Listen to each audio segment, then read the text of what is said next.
space where you can slow down, sip on something warm, have open conversations, honest conversations about what truly matters in life. It's not about being perfect, it's just about showing up in a space where you can heal, you can grow, you can find your identity in Jesus, you can learn how to navigate your different relationships with yourself and with others, romantically, and your family and your friends, and just finding your purpose and what God's will is for your life as a woman of God and who He created you to be. Grab that mug, your favorite tea, your favorite coffee, maybe even a good matcha, and let's just go ahead and hop right into it. If you don't already, follow me on Instagram.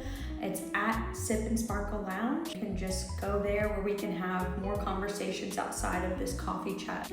Today's revelation for me that God gave me a couple days ago was Matthew 22:39, where it talks about loving your neighbor as yourself, but with a twist, as always. So whenever it talks about loving your neighbor as yourself, there's also the people, it can be taken into two contexts. There's, loving someone as much as you love yourself, and that can be, maybe geared towards a little bit more of the self-love, like selfish loving.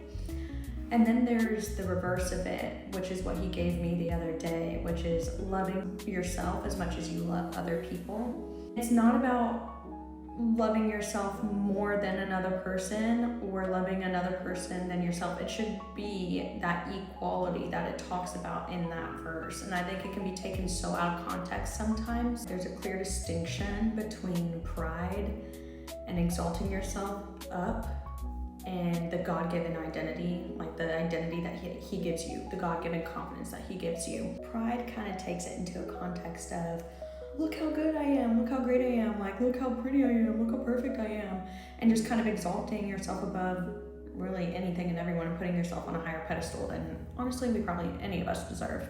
Whereas faith is talking about, and the God-given confidence I'm talking about is, if God says I am His workmanship, who am I to argue with Him and what He's created and what He's made in me and out of me?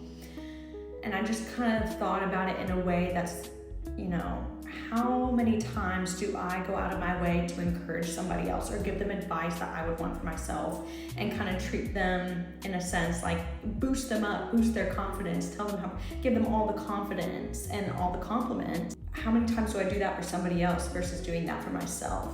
Do I speak to myself in that way? Would I ever speak to someone else the way that I speak to myself sometimes, and taking myself down and almost like putting myself on a lower pedestal just to raise somebody else up? Like, it doesn't have to be like that. I think that's what that verse is talking about, is loving them the same way that you love yourself, and loving yourself the way that you love them. I'd always just encourage a friend, reminding them, what God's doing in their life and how I see it working in their lives. But would I do that for myself when it comes to me? And I think I've told many people this sometimes, is that the enemy has nothing compared to how I treat myself sometimes. I am my worst own critic.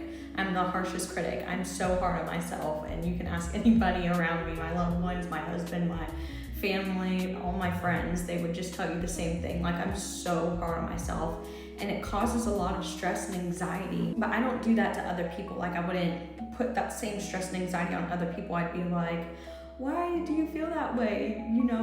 You're so beautiful. You're an amazing light. Your light radiates. You're so funny, and just constantly complimenting them. But when I look at myself in the mirror, am I giving myself that same love? So maybe it's not just about like thinking more highly of yourself. Maybe it's just agreeing with God instead of agreeing with the shame.